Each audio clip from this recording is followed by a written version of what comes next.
যারা মনে করছেন কোন মৌলবীকে নিয়ে এসে বায়ান করাবো, বাংলাদেশ থেকে বক্তা আনবো, মক্কা থেকে ইমাম আনবো, নিয়ে এসে বায়ান করিয়ে লোক হিদায়ত পাবে, ভুল কথা। ইয়াসিন সাহেব এলে যদি হিদায়ত পেত তাহলে ভারতবর্ষে আর অমুসলিম থাকতো না, ঠিক কিনা? হিদায়তের মালিক হচ্ছেন আল্লাহ। আল্লাহ যাকে হিদায়ত দিবেন সেই হিদায়ত পাবে।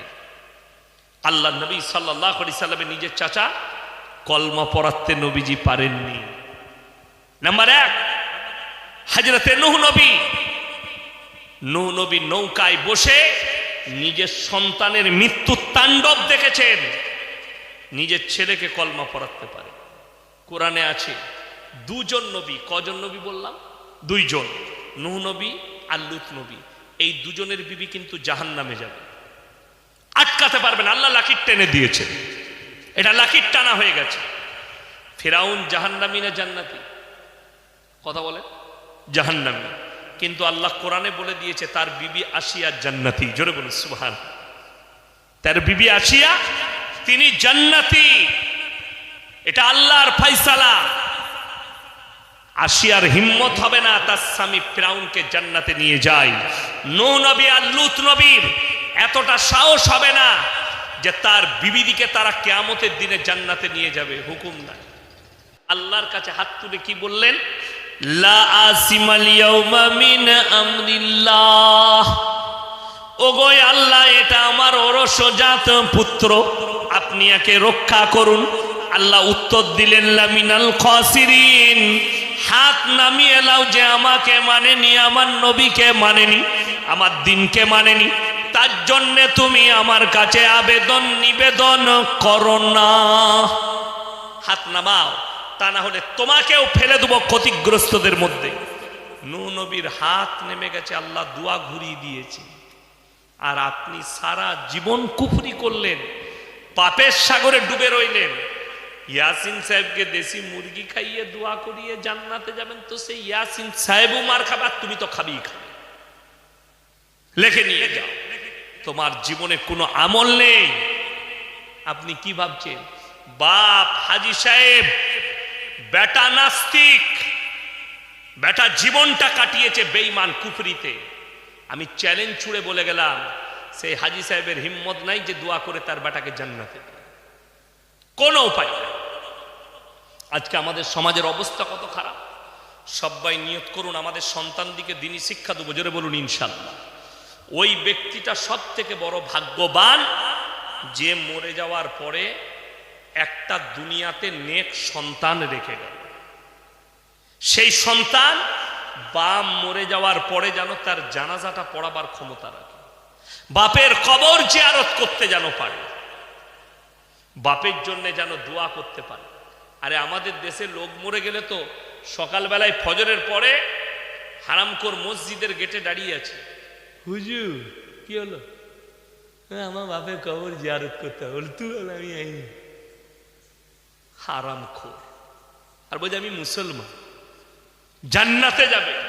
আরে বাপের কবর জিয়ারত করতে পারো না, এর থেকে দুঃখ আর কি আছে? আর হাদিসে আছে, কোন সন্তান যদি বাপের কবরের পাশে দাঁড়িয়ে হাত দুটো তুলে বলে, আল্লাহ এটা আমার আব্বা দুনিয়া থেকে চলে গেছে, আল্লাহ আমি ফজরের নামাজ পড়ে তোমার কাছে হাত তুলেছি, রেওয়ায়েতে আছে চোখের পানিটা গালে গড়ানোর আগে আল্লাহর বারগাহে কবুল হয়ে যাবে। জোরে বলুন সুবহানাল্লাহ। অথচ আপনি দোয়া করতে জানেন। বাপ মরে গেলে কি করতে হয় এটা আপনি নিজের মতো করে চলছেন, আমাদের বাপ দাদার আমল থেকে চলে আসছে, আপনি করে যাচ্ছেন। হযরতে নূহ নবী তার বিবিকে বলার পরে তার সন্তান বলেছিল আমরা বাপ দাদার আমলে টিকে থাকবো।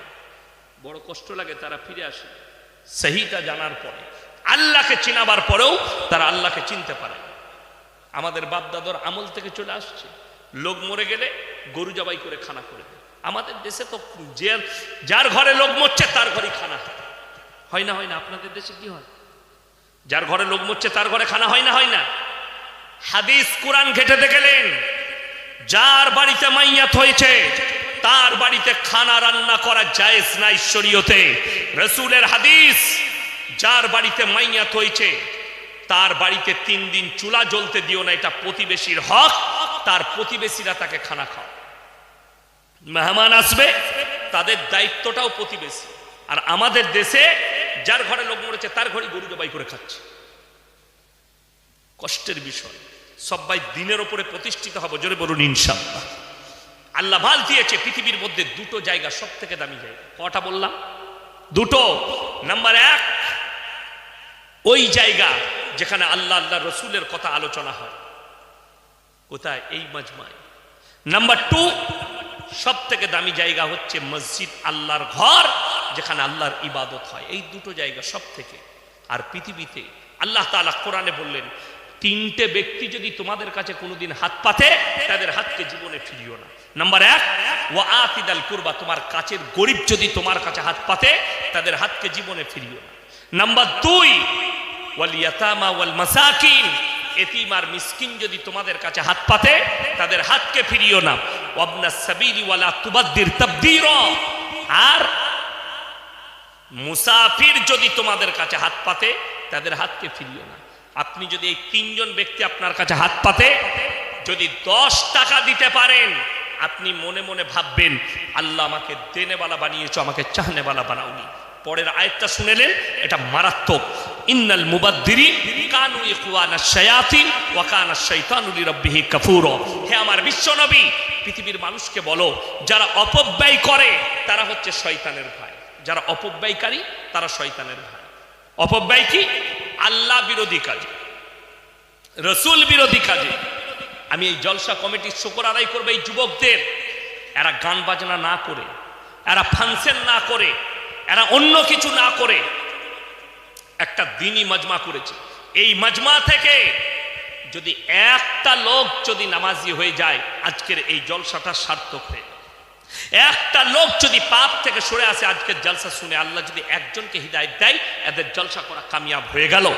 আমি প্রত্যেকটা কমিটির ছেলেকে বলবো, হে আমার যুবক ভাইয়েরা, কচিকাচারা, তোমরা নামাজ ছাড়ো না, আজ থেকে নামাজ পড়ো, তোমার জলসা করা কামিয়াব হয়ে যাবে। তোমরা নামাজি হও। ওই জন্য আপনাকে যে টাকা দিয়েছে অপব্যয় করতে পারবেন না।